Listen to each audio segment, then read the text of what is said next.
Midas, Angela Henson from the Church of Jesus Christ of Latter-day Saints, Kate Toth from Bricks and Mortar Judson Memorial Church, Reverend John Dinero from St. Anne's and Holy Trinity. John, could you come forward, John?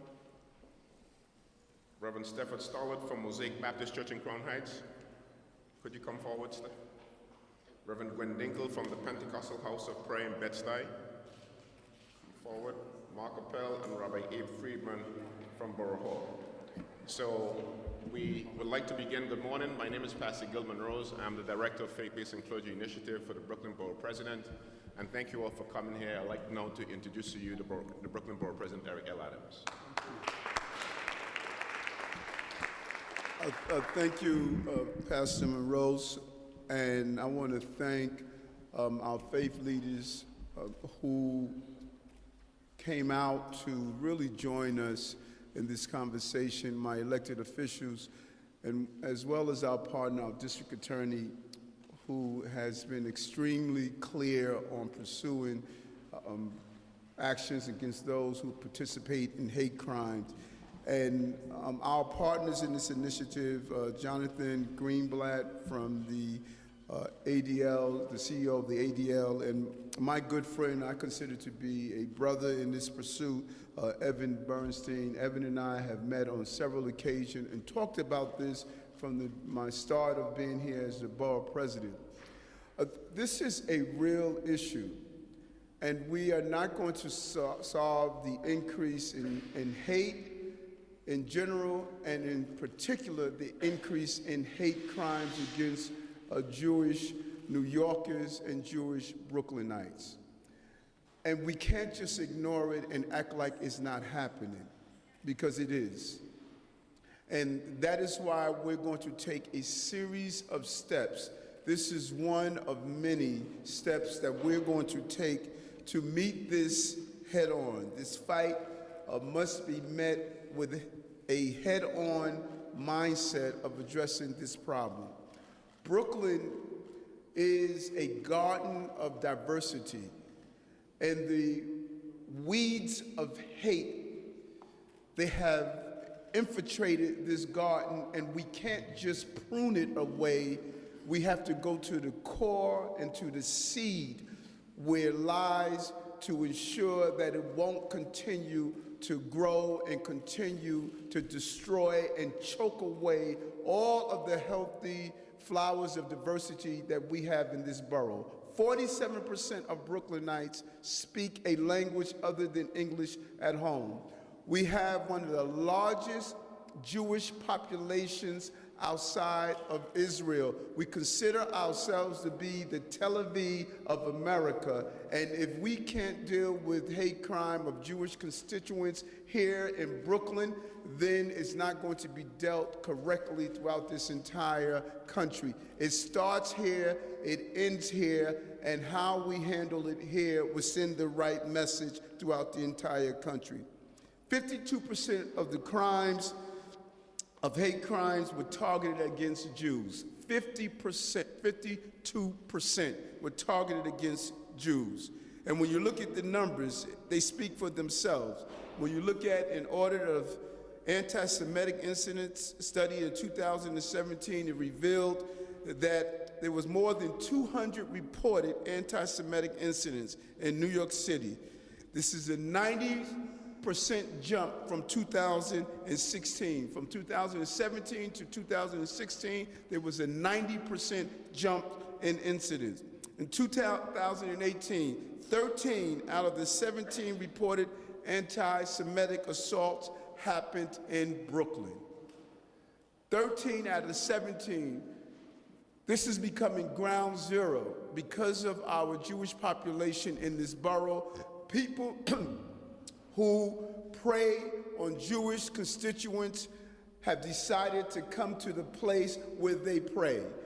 In Borough Park, Crown Heights, Williamsburg, we see some of the actions that are caught on videotapes of breaking windows, striking individuals, throwing rocks and stones. We're just seeing a repeated increase on this incident. And this is against the backdrop of what the ADL is ramping up and doing, as will be talked about a little later, but they have been the modern day Paul Revere of telling us that this hatred is coming, and for the most part, many in and out of government have ignored the cries that we have been hearing in the synagogues and in our communities throughout this entire city, and that is why we want to ramp up our actions to state that it will not continue to happen. I'm calling an emergency meeting with my superintendents here in Brooklyn, Brooklyn North and Brooklyn South, part of the Department of Education and our charter schools, because we want to go into our schools and teach our students the conversation around diversity, around bullying, around the anti-Semitic actions, around the actions around attacks against LGBTQ communities, attacks against our Muslim communities, of the young women who wear hijabs that are attacked and assaulted, attacks against other students because of everything from homelessness. There has been such an increase in hatred and attacks. And I believe that the Jewish communities in areas of Williamsburg and Greenpoint and in Crown Heights, because of their religious garb, they are able to be pointed out, as we see Rabbi Eli Cohen, and they are targeted because they become a symbol of the Jewish community here in the borough of Brooklyn, and they're easily identifiable, and people with hate in their heart are specifically targeting this population because it's almost they know that here is a person of Jewish faith, and they are using their hatred towards this particular group. Brooklyn happens to have the large number of members from the Hasidic community, and they are being targeted repeatedly. And we say that must stop, and we're going to do all that we have to do to stop that. The uptick in hate crimes in this borough is a blemish on this entire city and this entire country, and it's a blemish that we're not going to live with. And I'm saying to the men and women of the police department, we cannot ignore the crimes. We have to report them the way they are. If it's a hate crime, we have to report it.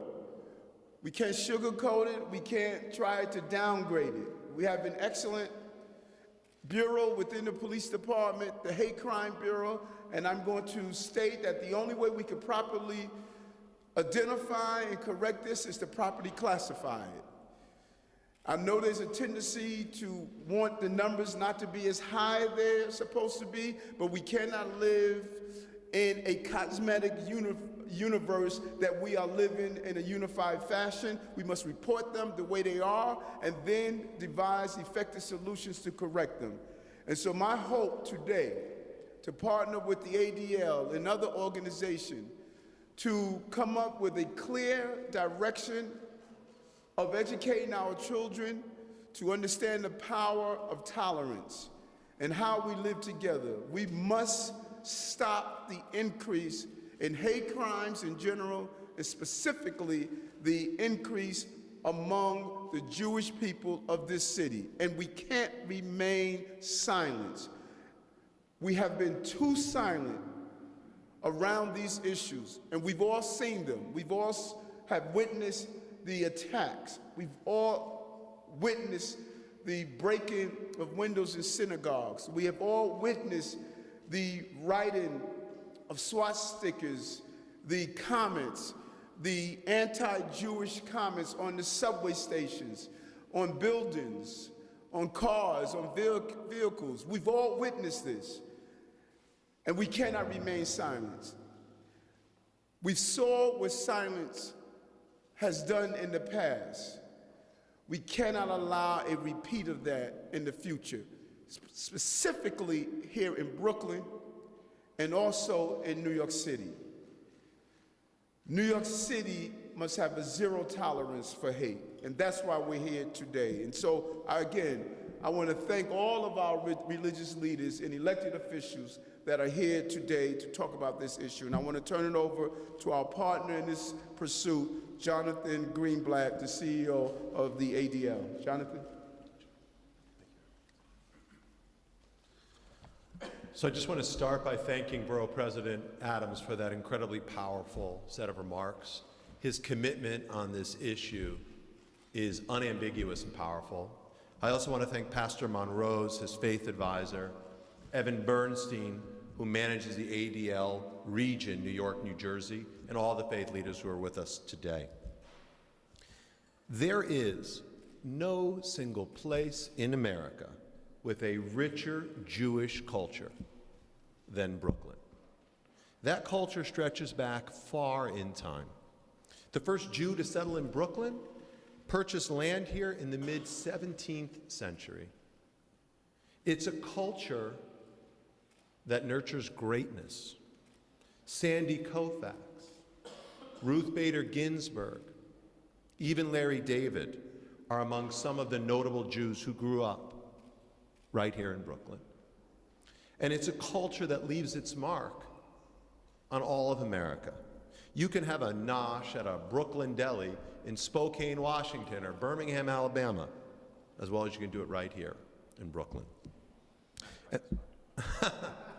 And part of what makes Brooklyn so special is that it boasts a Jewish population of 600,000, and that 600,000 person strong community is incredibly diverse. It includes the world's largest concentration of Syrian Jews. It includes hipsters, and it includes Hasids. And that vibrancy has flourished here because Brooklyn has been so welcoming. It has one of the most diverse populations of any borough, and I would argue any city in the world. That's why it's so troubling to see this borough plagued by this growing scourge of anti-Semitism. As Eric said, in 2017, there were over 200 reported anti-Semitic incidents here in New York City. But this represented a 90% spike. And in 2018, again, as the borough president said, 13 out of 17 anti-Semitic assaults that took place in the city happened right here in Brooklyn. And at ADL, we track these incidents. We track acts of harassment and vandalism and violence. And what's so alarming is that the situation has not improved this year. In fact, the severity of the incidents seems to be increasing in terms of their frequency, their aggressiveness, and their physicality. This year to date, there have been 111 confirmed incidents in Brooklyn alone, and another reported 6 just over the past week and a half. I mean, this is deeply alarming. Now, let's acknowledge that the Jewish community isn't the only minority that is affected by crime in Brooklyn. And violent acts take place every day where African Americans and Caribbean Americans and other groups suffer. These also demand our attention. We should not overlook this ongoing crisis. But the dramatic surge of attacks on the Jewish community really has no precedent. And I believe this is an issue that hasn't gotten enough national press attention. Maybe that's because it doesn't sort of fit neatly into a partisan narrative. Maybe that's because it isn't about the bias of one side of the political spectrum or the other. But what we are seeing are Jewish people and Jewish institutions being targeted and attacked simply because they are Jewish, and that is an outrage. ADL has called on law enforcement and elected officials to address this issue. We've offered rewards of up to $10,000 for information leading to arrests and convictions of those who've committed these anti-Semitic hate crimes in Brooklyn. And we work actively with the NYPD whenever and however possible. But to stop hate, we can't just arrest our way out of the problem. We have got to change hearts and minds. And that's why we believe it is so important to focus on children so we can inoculate the next generation from intolerance, so we can immunize them against anti-Semitism and all forms of hate. That's why I'm proud to be announcing today that in partnership with the Brooklyn Borough President, who, as I said, has been an ally for so long in the fight against anti-Semitism, and the New York City Department of Education, ADL will be doubling the number of Brooklyn schools involved in our groundbreaking No Place for Hate program.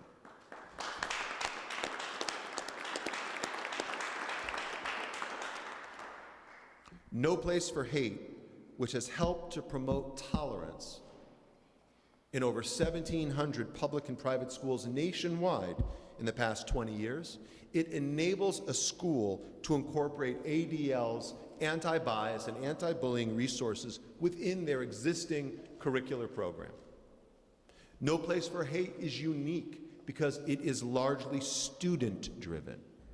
The program asks student-led groups to identify bias and bullying issues in their school, to develop measurable goals to address those issues, and to coordinate and oversee the implementation of anti-bias and diversity activities throughout the year. No Place for Hate has already made a difference here. During the prior school year, ADL reached more than 8,200 students in 22 Brooklyn schools. That's why I'm so proud to announce that today, ADL will be making an additional investment of $250,000 for this program for the 2019-2020 school year. And that's just for starters. We have a goal of reaching as many as 40 schools in Brooklyn, with an emphasis on Borough Park, Crown Heights, and Williamsburg. Through our expanded No Place for Hate outreach, we have the potential to reach at least 10,000 more students in the borough's public schools, and also hopefully in its yeshivas and religious schools too. We will recruit from the community to find trainers to serve the communities that we seek to support. ADL sees this work as part of our core mission of fighting hate for good, and we're grateful that the New York City Council, as well as Brooklyn Borough President Eric Adams, have supported our efforts.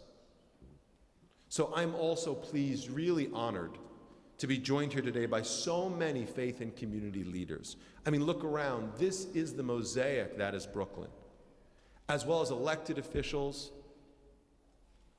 as well as other partners who are all lending their own hands to this work and agree on its importance.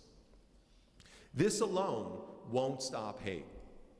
But if we can vaccinate our classrooms, if we can reach our kids, we have a chance at making progress on fighting prejudice once and for all.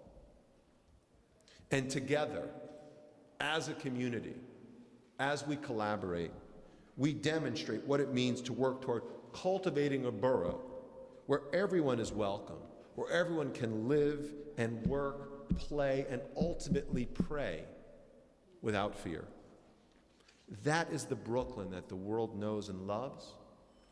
That is the Brooklyn that we are so happy to help build with Borough President Adams, with the City Council, and with leaders all throughout our community.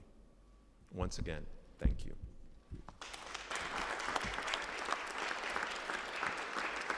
Thank you so much, Jonathan, and the commitment from ADL in moving this initiative forward. And again, I want to thank Evan on the local level, just has been amazing representing the organization. We want to bring on now our district attorney, Eric Gonzalez, has pursued many of these cases, and we have been in constant communication around them. And I just want to thank you personally, Eric, for doing so. DA Gonzalez.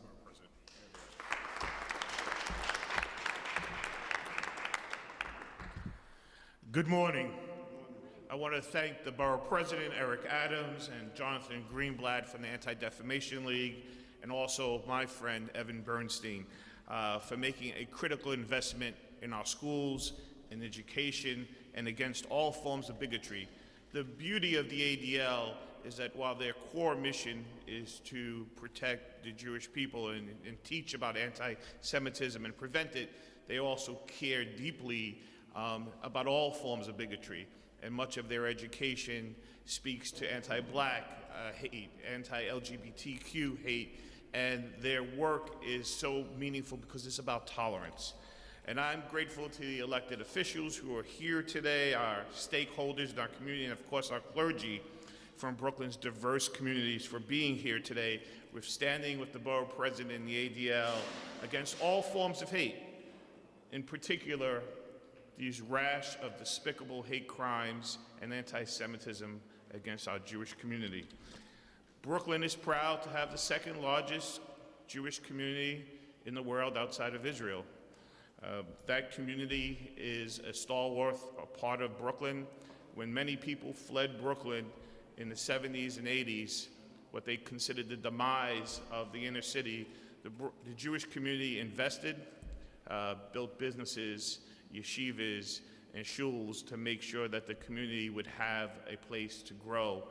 And today, when everyone wants to live in Brooklyn, there's been pushback against the Jewish community in ways that have expressed themselves in anti-Semitism. Now, I can tell you from my experience as the district attorney, vigorously investigating and prosecuting these cases, we created a hate crimes bureau, a dedicated hate crimes bureau, less than a year ago to help the New York City Police Department further investigate and prosecute these cases effectively. And what we've seen is that there are three categories of offenders. There's those that have hate in their hearts and commit these despicable acts. There's many who have mental health issues and are arrested and then sent to mental health institutions. And alarmingly, and most concerningly, a lot of these crimes, especially the most recent crimes, the ones you've seen on the news, have been committed by juveniles, people under 17 years of age, 13, 14, 15, 16. It's astounding, it's heartbreaking that our young people are full of this rage and this anti-Semitism. This is why I'm standing here today supporting the borough president and the ADL for this effort to get into our schools, because those cases are not even processed in our criminal courts. Those cases are sent to our family courts. The police department will make an arrest and have to then turn over the person to their parents. So we need, and we understand that making an arrest is not sufficient, that we have to get to the core of why this is happening.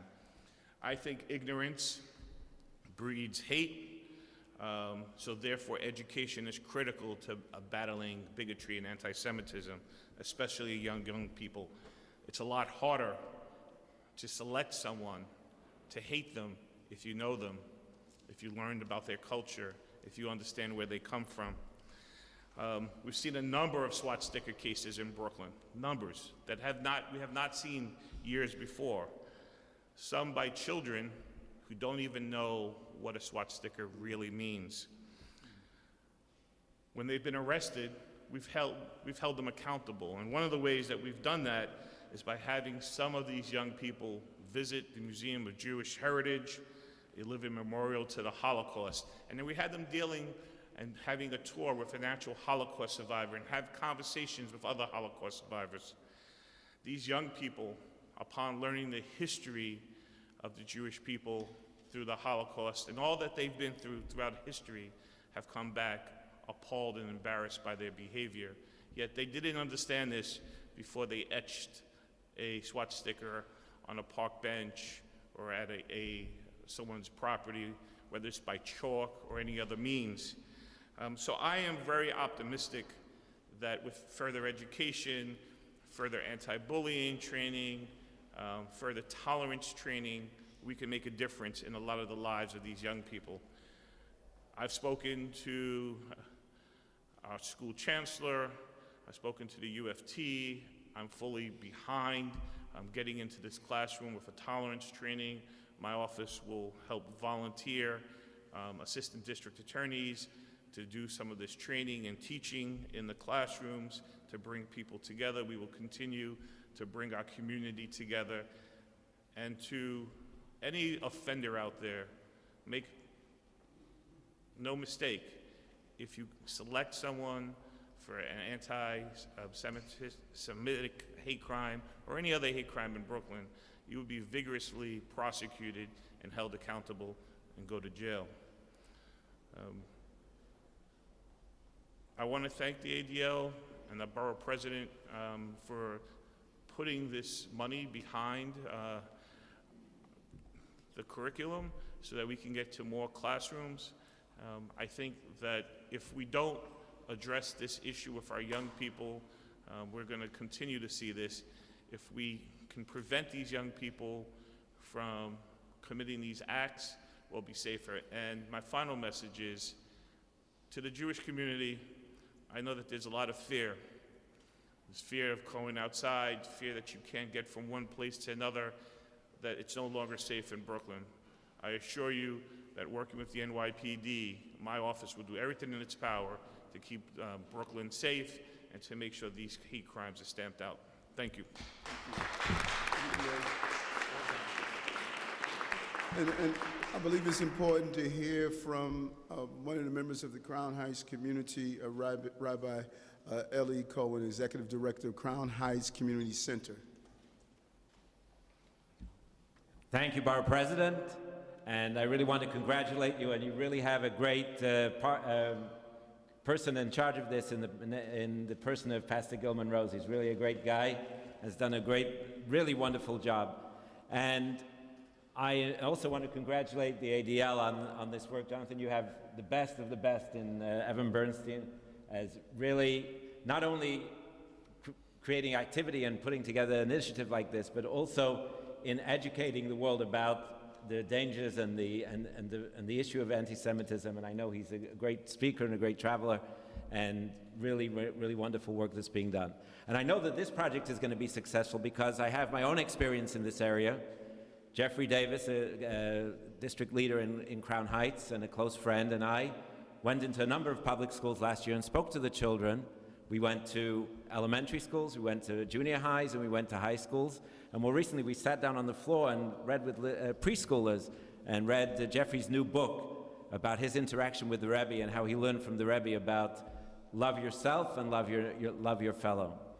And we saw a tremendous level of interest on the part of the young people, that they were responsive, they responded intelligently, they had wonderful questions, and we began to understand that when you, first of all, we role modeled a member of the African American community and a member of the Jewish community arm in arm, working together, and that was, I think, an important message. But also, we saw that when you break down the stereotypes and when you eliminate some of the false narrative and when you explain some of the differences in dress, in culture, in custom, that this helps a lot in bringing people together.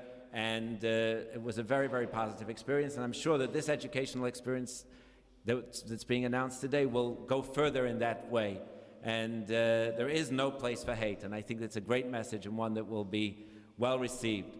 And I also want to say that the response that we've had from our elected officials, we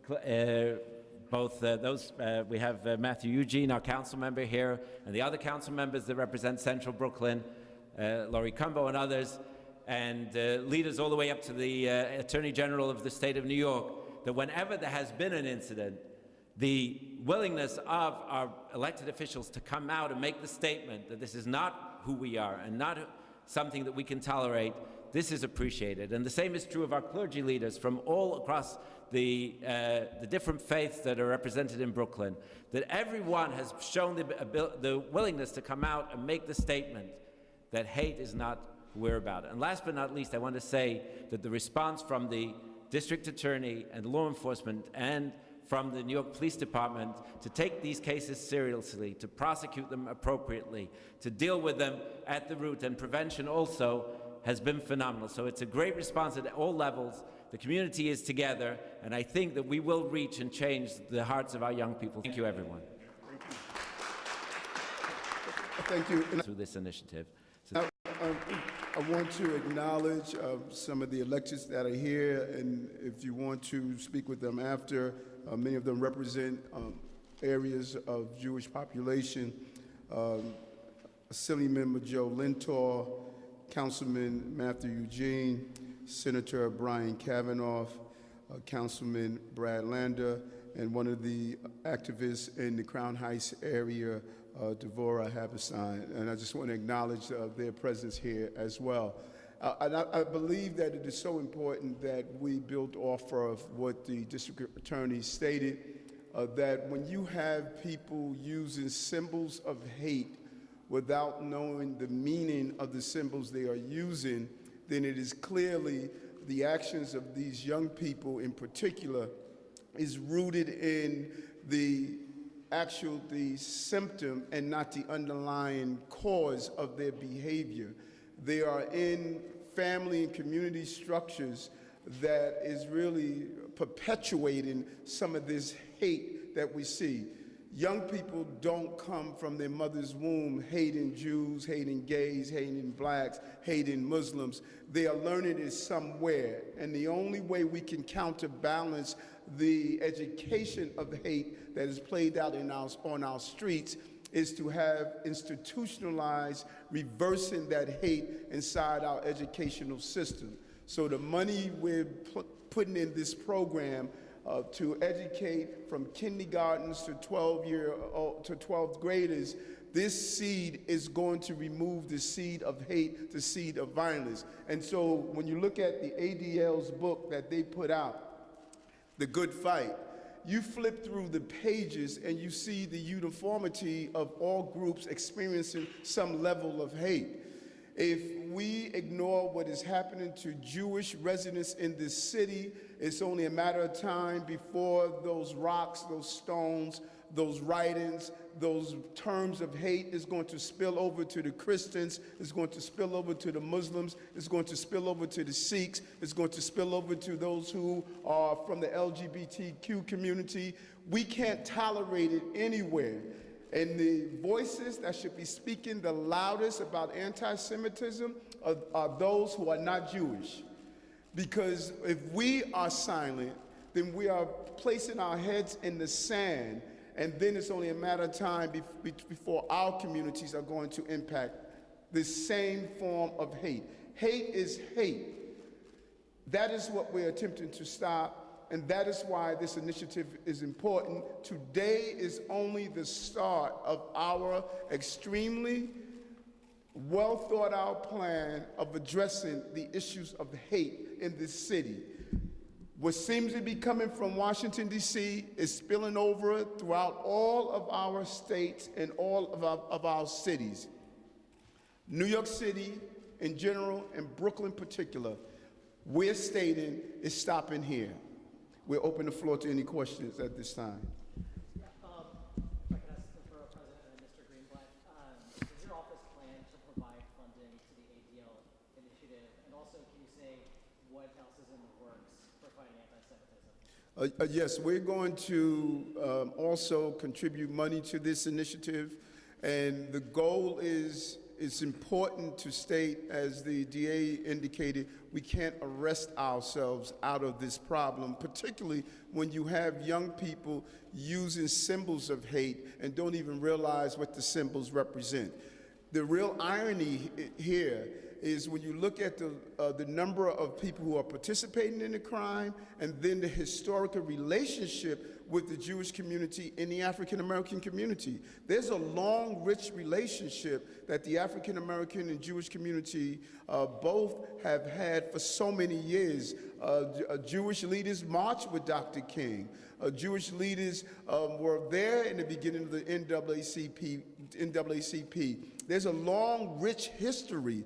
And so where we have fallen short as adults, we have not made sure that that history is handed down to our young people to know. And so we're going to contribute to this. We're going to meet with the executive superintendents here in the Borough of Brooklyn, who will meet with their superintendents to make sure that this curriculum of not allowing hate to survive here is spread throughout our educational system. Your office has plans for the future to fight anti-Semitism. Is there anything you can say about that now? I'm not understanding the question.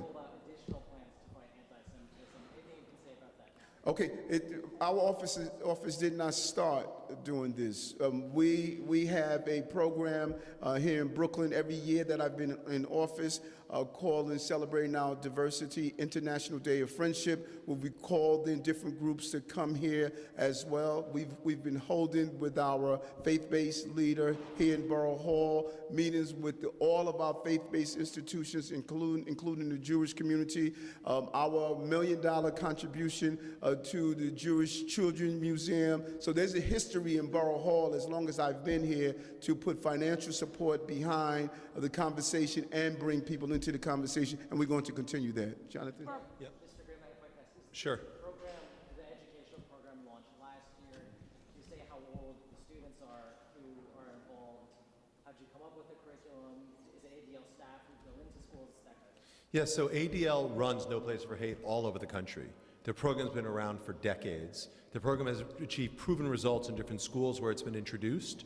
And what we'll do is we'll bring in trainers who will, again, work with the students, because ultimately we believe in a peer leadership model that allows the students to mentor and coach younger students. So high school students will work with middle school students. Middle school students will work with elementary school students to teach them about the peril of prejudice, what it means. And it focuses on all forms of difference, though you better believe what we're going to launch here in Brooklyn is going to be very targeted on the issue of anti-Semitism, which has become so rampant.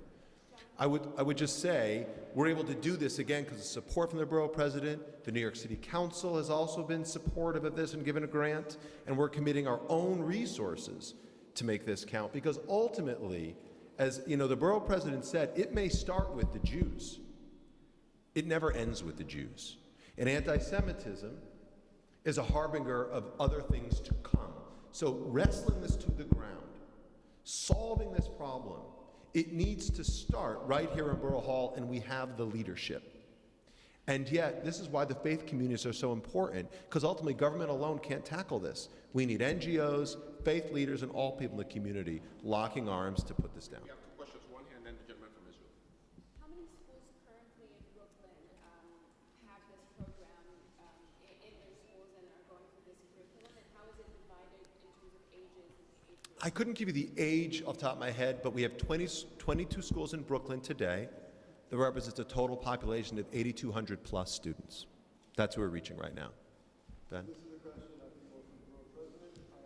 Can you talk about where you're addressing the mental health aspect of this issue? And the second question for both of you, how do you feel like the city government as a whole is addressing this issue from City Hall? I'll let the borough president speak to the mental health issues. Look, I think the mayor has been talking about this issue for some time, which is good. He appointed a new woman to run their Office of Hate Crimes, which has been important. She's actually a former ADL staffer. I would really give a lot of credit to Commissioner O'Neill, to Mark Molinari, and the NYPD, who have been so good in terms of using the tools that law enforcement has at its disposal to try to make sure that any of the perpetrators of these crimes are arrested and prosecuted. And I'd give a lot of credit to Eric as well, because, again, the DA's office has been really critical too. Hold on, let me answer the question. The mental health aspect. The mental health conversation is an extremely in-depth conversation. Ever since we closed many of the facilities after a lawsuit, we moved many individuals with mental health issues to the streets without giving the wraparound services they deserve. We cannot law enforcement our way out of the mental health problems that we are facing, and it needs to be a more in-depth conversation around that. We don't know that we can't distinguish between people are acting out, displaying anti-Semitism based on their mental health problems, or they committing a crime. That's what the district attorney has to make that final analysis of. We can't do that right here on this conversation right now. Borough President, thank you. Two questions. First, you've talked about how transformative this program is. You've reached 8,200 students. It's in 22 schools. However, there is an increase still in hate crimes in Brooklyn. So do you have any data that explains the surge, the doubling of these incidents, despite the fact that it has reached so many students? And then secondly, can you address the egg-throwing incidents? Because a lot of viewers may say, well, this is not serious because people are just throwing eggs. So separately, can you just explain why those incidents should be taken seriously? Okay, so just dealing with the pieces on what you asked. With the number of students who have gone through the program, that is not a substantial number of students when you look at the overall population of the student population. And I think we need to target some of the areas where we're seeing hate crimes and when we're seeing groups live together. We want to start focusing on our Crown Heights, our Williamsburgs, our Borough Park, mostly in particular the Crown Heights and Williamsburg, where you see a large number of Jewish people and non-Jewish people living together. We want to focus on those schools. Then we want to do a cross-analysis of the law enforcement stats that are showing where are the increases. Those are the schools that we really need to focus on so that we can deal with the problem is actually existing on a triage level. Let's go where the heavy numbers are first, and then let's talk to some of the young people who participated in the actions. Why did you do it? Let's start to learn how to go to the core of the problem and not just responding to the problem. So I think it's important to get in more schools because the numbers may seem like a lot, but when you look at the student population in Brooklyn, it's not a lot. I'll get the exact number to you. I don't know it offhand. And just to build on what he said, I think it's really important. The targeting, we're focusing on Borough Park, Crown Heights, and Williamsburg. We haven't done that before, being so targeted. The other thing to say about your point about egg throwing, does it really matter? Look, you heard about it from Ellie, and I'm just going to reinforce. We are literally living in a moment, and there was a recent study that showed that 9 out of 10 Jews are concerned about rising anti-Semitism. And when we're at a point where people are afraid to go pray, people are afraid to venture outside to walk to their house of worship, people are afraid to show up wearing a kippah, that's something that should be unacceptable under any circumstances, and it's intolerable here in Brooklyn. And considering the concentration of people and the fact that we're conspicuous means we need to literally solve this problem before it gets any worse. And it will get worse if we don't do something about it. Can the DA just speak to what consequences, if any, criminally, these egg throwers would even face? If you could step to the podium, sir, please. Well, let me just start off by saying anyone who would minimize egg throwing is a problem. This is serious. It's heartbreaking, as I said before, because the images seem to show very young children, probably 13 or 14 years old.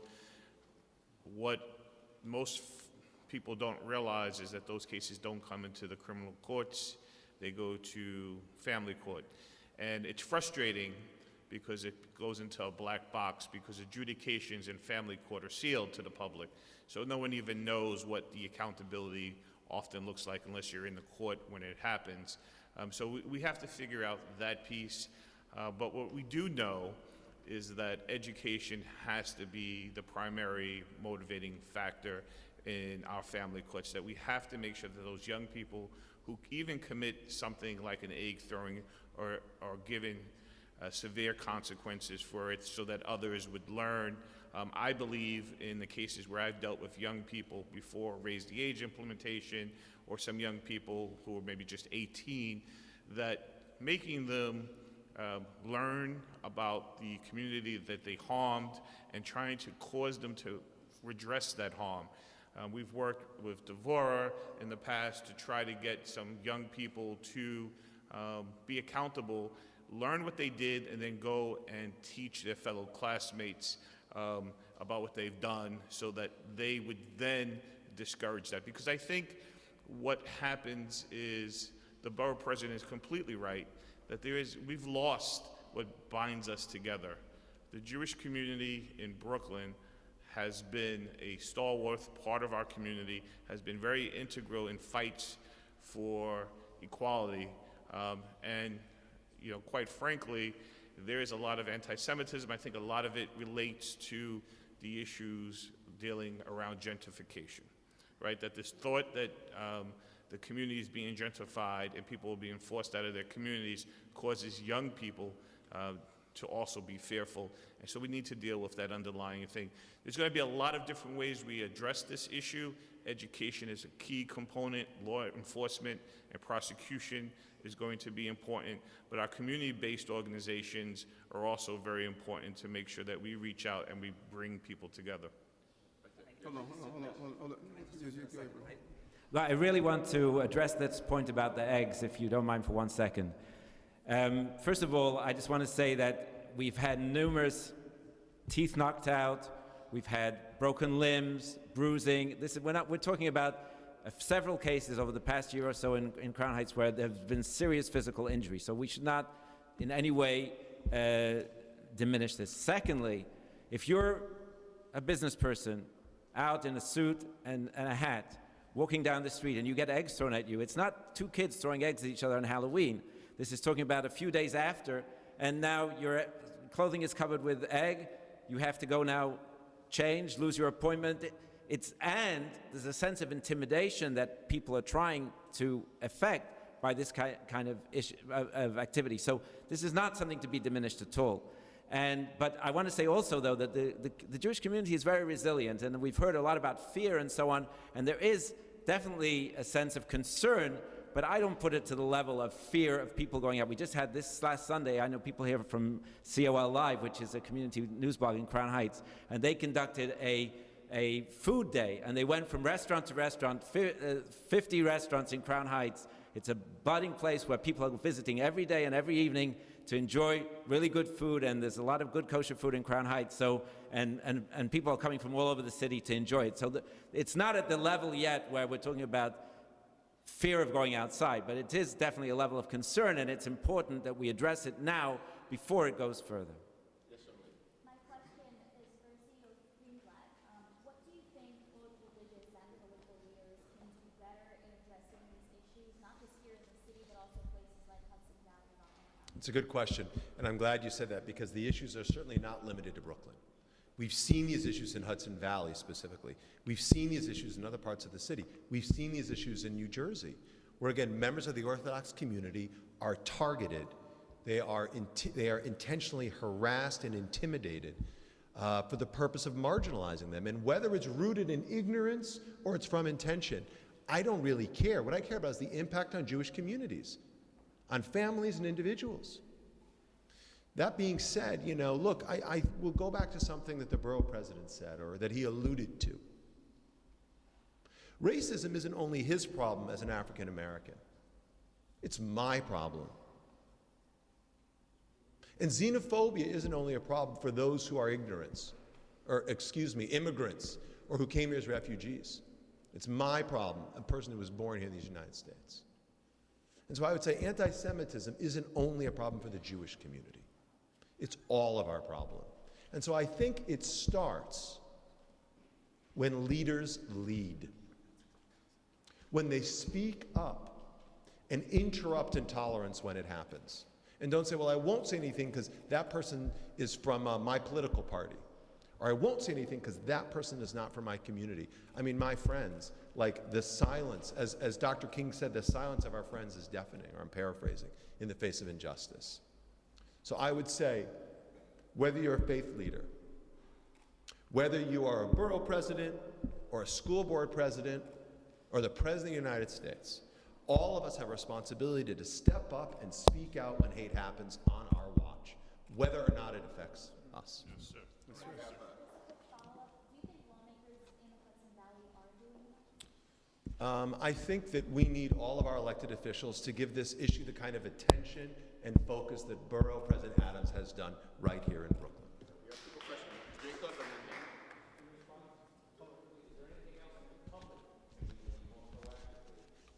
Yeah, I mean, look, I think, you know, there is a place, if you will, for bystanders. But stopping hate is a contact sport. We need everybody on the field. And whether you're wearing a badge or you're just a member of the community, when you see someone harassed on a street corner because he's wearing a black hat or because she's wearing a hijab, all of us as Americans I think, have an obligation to step forward and say, not okay, not on my watch. This should be no place for it. You mentioned that national media is not giving enough attention to this. Can you elaborate on? Sure. I think the idea that you'd have 111 incidents, that you'd have 200 incidents here in New York City should be a national news story. It doesn't belong in the Metro section of the Times. It belongs on the front page. But you know what? Here's the thing.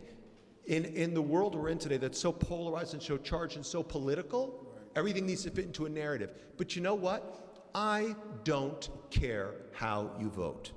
I care what you value. And if you value decency, and if you value diversity, and if you value dignity, you're on my team. Period, end of story. And so the flip side is when you don't value those things, when you allow hostility to happen, when you simply ignore intolerance, that is unacceptable because that's how it breeds.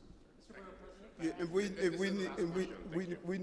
we need to just answer your question about the national attention to it. There needs to be a national response.